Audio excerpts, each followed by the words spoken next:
कामवासना, संतुलन का पाठ। एक बार एक परेशान युवक गौतम बुद्ध के पास आया।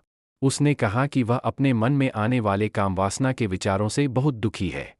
ये विचार उसकी ऊर्जा और समय नष्ट करते हैं और उसे कभी शांत नहीं रहने देते।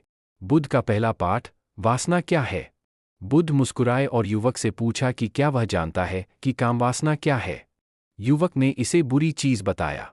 बुद्ध ने समझाया, प्राकृतिक आवश्यकता, हमारे अंदर जो कुछ भी प्राकृतिक रूप से है वह बुरा नहीं है।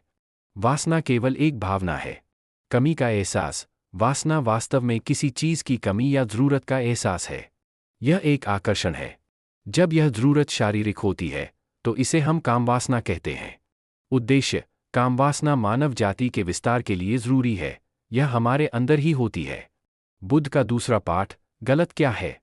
युवक ने पूछा कि अगर यह जरूरी है तो लोग इसे गलत क्यों कहते हैं।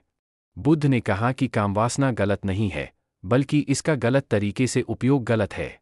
पशु बनाम मनुष्य, जानवर कामवासना का उपयोग केवल संतान उत्पन्न करने के लिए करते हैं। मनुष्य की गलती, मनुष्यों ने अपनी समझ का उपयोग करके इसे सुख का साधन बना लिया है और इसे जीवन का परम लक्ष्य बना दिया है, जिससे यह बेलगाम हो गई है, और यही गलत है। गुरु शिष्य की कहानी, मन पर नियंत्रण। युवक ने पूछा कि यह हम पर हावी क्यों होती है। इस पर बुद्ध ने उसे एक कहानी सुनाई जो विचारों को रोकने की व्यर्थता और संगति के प्रभाव को समझाती है। एक, विचारों को दबाने की व्यर्थता, पानी का उदाहरण। एक आश्रम का शिष्य नदी किनारे छिपकर लड़कियों को देखने लगा और यह उसकी आदत बन गई, जिससे वह अपने कार्यों से भटक गया। जब गुरु को पता चला तो उन्होंने शिष्य को बगीचे में ले जाकर पानी की नाली दिखाई।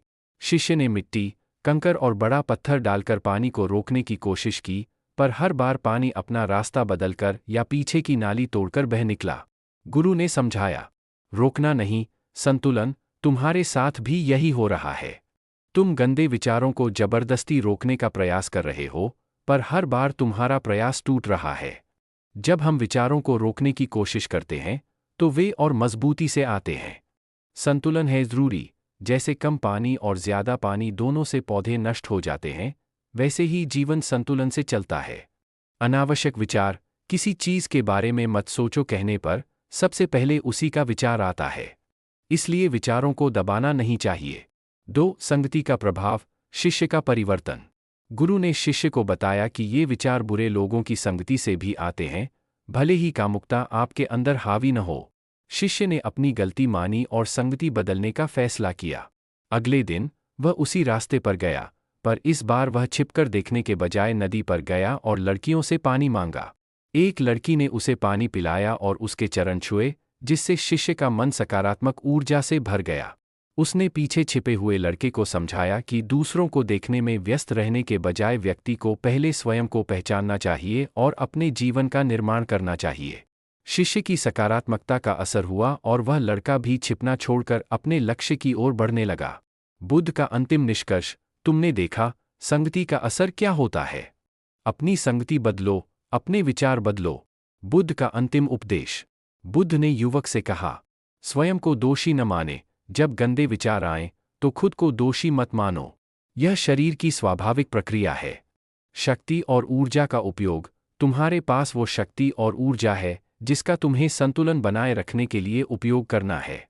स्वयं को पहचानो, तुम एक जीवित ऊर्जा हो जो अनुभव करने और कुछ निर्माण करने के लिए स्वतंत्र है। तुम अपने आप को पहचानो। मुख्य सीख, कामवासना एक प्राकृतिक ऊर्जा है जिसे दबाने की बजाय संतुलित करना चाहिए। गलत संगति और बेलगाम सुख की चाहत ही इसे समस्या बनाती है। अपनी ऊर्जा को सकारात्मक कार्यों और आत्मज्ञान में लगाना ही सही मार्ग है।